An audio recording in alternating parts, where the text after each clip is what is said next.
Assalamualaikum. Bertemu lagi kita. Pelajaran kita pada hari ini ialah tema 3, penerokaan unsur dalam alam. Bab 2, jirim. Untuk bab ini kamu boleh rujuk dalam buku teks muka surat 128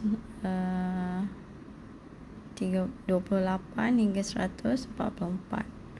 Silap ni. 2.1 jirim dalam alam. Standard kandungan. Apa yang kita nak belajar dalam subtopik ini adalah yang pertama, menyatakan hampir semua benda yang wujud dalam alam ialah jirim. Membuktikan bahawa benda hidup dan benda bukan hidup mempunyai jisim dan memenuhi ruang.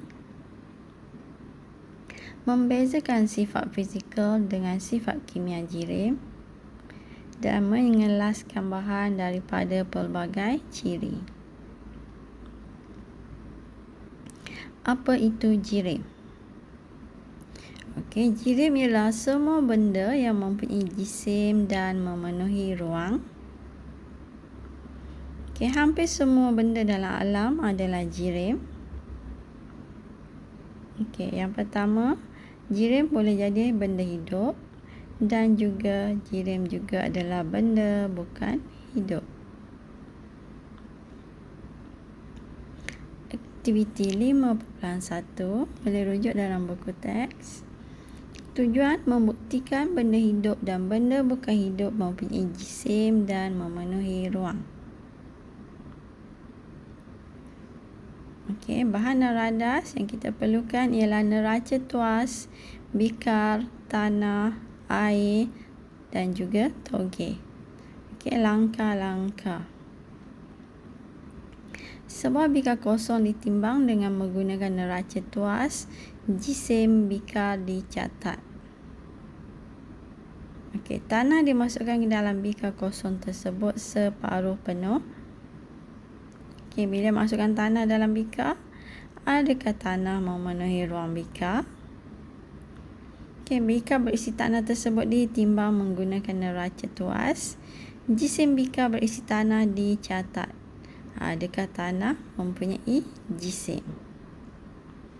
Langkah 1 hingga 3 diulang dengan menggunakan air dan juga toge. Ini susunan radas dia. Pertama tadi kita ukur bikar sahaja, bikar kosong. Ada tak nilai dia? Bila ada nilai maksudnya ada nilai, maksudnya ada jisim. Kemudian kita isi tanah separuh bekas. Adakah tanah ini memenuhi ruang? Ya. Tanah memenuhi ruang. Kemudian kita sukat jisim. Ditimbang menggunakan neraca tuas. Adakah selepas letak tanah dia punya petunjuk ni bergerak? Dia akan bergerak. Maksudnya terdapat bacaan. Jadi tanah juga mempunyai jisim. Kita ulang langkah yang sama dengan bikar, dengan tanah, dengan air dan juga toge. Pemerhatian. Kalau tanah, benda bukan hidup. Air, benda bukan hidup. Toge adalah benda hidup. Tumbuhan merupakan benda hidup. Adakah tanah mempunyai jisim? Bila kita sukat, ya. Adakah air mempunyai jisim? Ya. Adakah toge mempunyai jisim? Ya. Bila kita sukat, semua menunjukkan bacaan. Adakah memenuhi ruang? Isi tanah dalam bikar boleh penuh? Ya. Isi air dalam bikar boleh penuh? Ya. Isi toge dalam bikar juga? Ya. Jadi ketiga-tiga benda ini adalah jirim kerana ia mempunyai jisim dan memenuhi ruang. Aktiviti 5.1. Tujuan menunjukkan bahawa udara mempunyai jisim dan memenuhi ruang. Bahan dan radas adalah belon, jarum peniti, tali, pita selofan dan juga rod kayu. Langkah-langkahnya, 2 biji belon ditiup supaya mempunyai saiz yang hampir sama besar.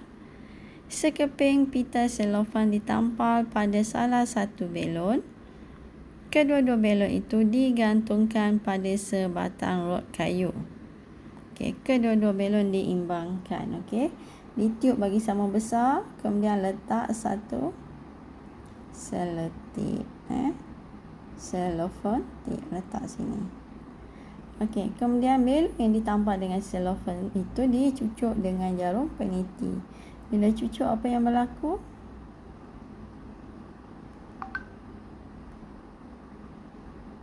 Okey, bila kita cucuk, udara akan keluar.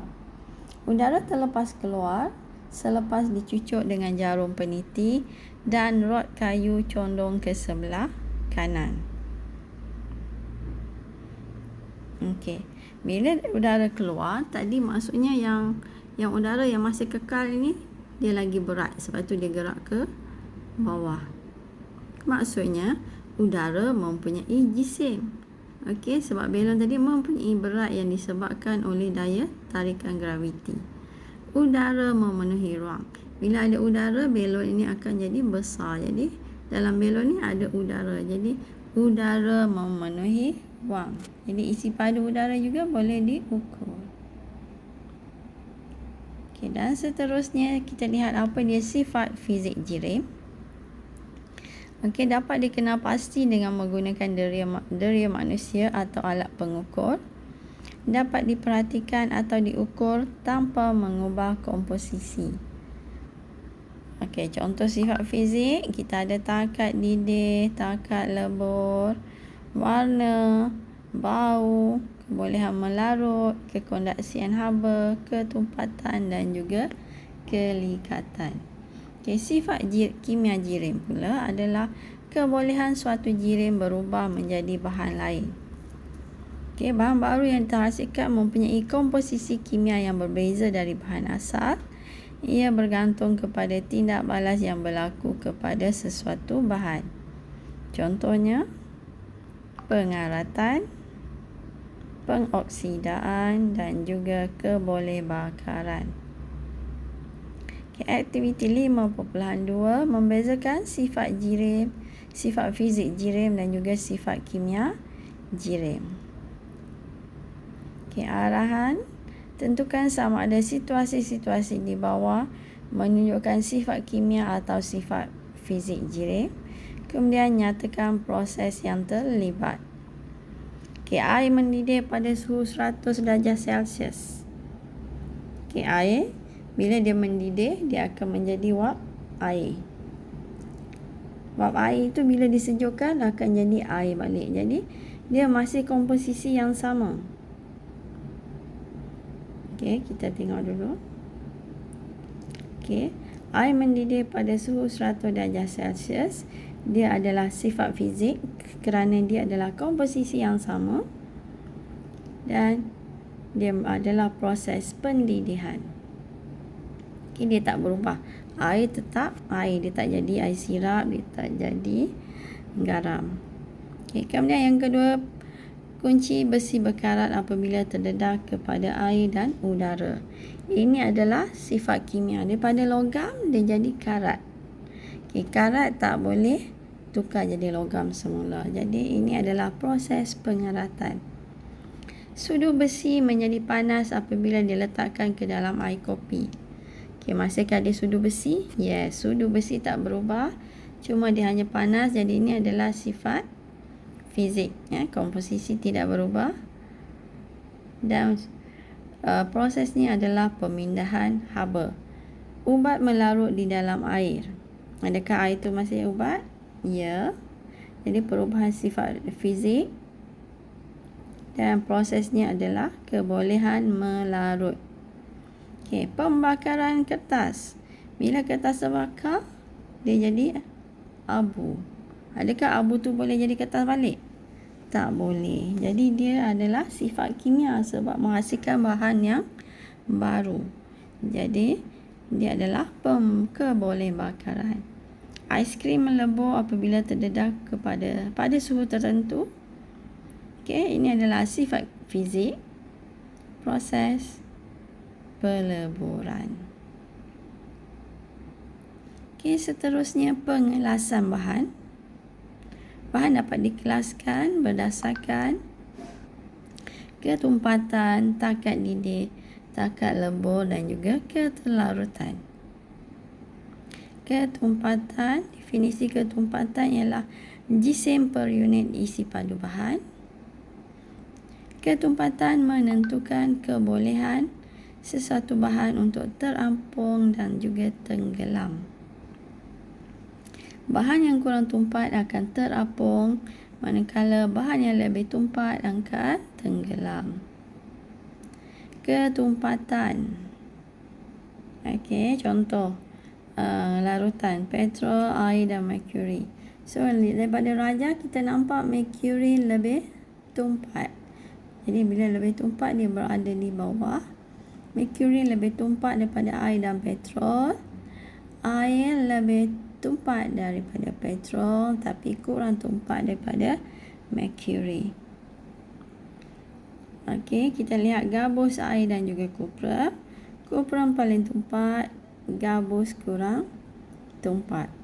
Air kurang tumpat daripada kupra tetapi lebih tumpat daripada gabus.